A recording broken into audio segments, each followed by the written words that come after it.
ಕಾನೂನು ಸುವ್ಯವಸ್ಥೆ ಮತ್ತು ಬಂಡವಾಳ ಹೂಡಿಕೆ ಅಭಿವೃದ್ಧಿ ಹಾಗೂ ಉದ್ಯೋಗ ಸೃಷ್ಟಿ ಒಂದಕ್ಕೊಂದು ನೇರ ಸಂಬಂಧವಿದೆ. ನಿರುದ್ಯೋಗ ಬಹಳ ದೊಡ್ಡ ಸಮಸ್ಯೆಯಾಗಿದೆ. ಇದನ್ನು ನಿರ್ವಹಿಸಬೇಕಾದರೆ ಕಾನೂನು ಸುವ್ಯವಸ್ಥೆ, ಶಾಂತಿ ಪಾಲನೆ ಉತ್ತಮವಾಗಿರಬೇಕು ಎಂದು ಮುಖ್ಯಮಂತ್ರಿ ಸಿದ್ದರಾಮಯ್ಯ ಕರೆ ನೀಡಿದರು. ಕೋರಮಂಗಲ ಕವಾಯತು ಮೈದಾನದಲ್ಲಿ ನಡೆದ ಪೊಲೀಸ್ ಧ್ವಜ ದಿನಾಚರಣೆಯಲ್ಲಿ ಮುಖ್ಯಮಂತ್ರಿಗಳ ಪದಕ ಪುರಸ್ಕೃತರಿಗೆ ಪದಕವನ್ನು ಪ್ರದಾನ ಮಾಡಿ ಮಾತನಾಡಿದರು.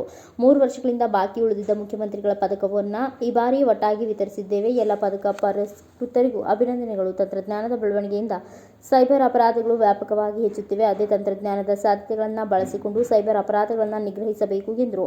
ಮಾದಕ ವಸ್ತು ಮುಕ್ತ ರಾಜ್ಯ ಮಾಡುವುದು ನನ್ನ ಗುರಿ. ಇದಕ್ಕಾಗಿ ಬಹಳಷ್ಟು ಶ್ರಮಿಸಬೇಕು. ಪೊಲೀಸರು ಮಾದಕ ವಸ್ತು ಜಾಲವನ್ನು ಬೇರು ಸಮೇತ ಕಿತ್ತು ಹಾಕಲು ಪಣ ತೊಡಬೇಕು. ಪದಕಗಳನ್ನು ಪಡೆದವರು ಬೇರೆಯವರಿಗೆ ಪ್ರೇರಣೆ ಆಗಬೇಕು. ಸಿಎಂ ಪದಕ ಪಡೆಯಲು ದಕ್ಷತೆ, ಪ್ರಾಮಾಣಿಕತೆಯಿಂದ ವೃತ್ತಿಪರತೆ ತೋರಿಸಬೇಕು ಎಂದು ಹೇಳಿದರು.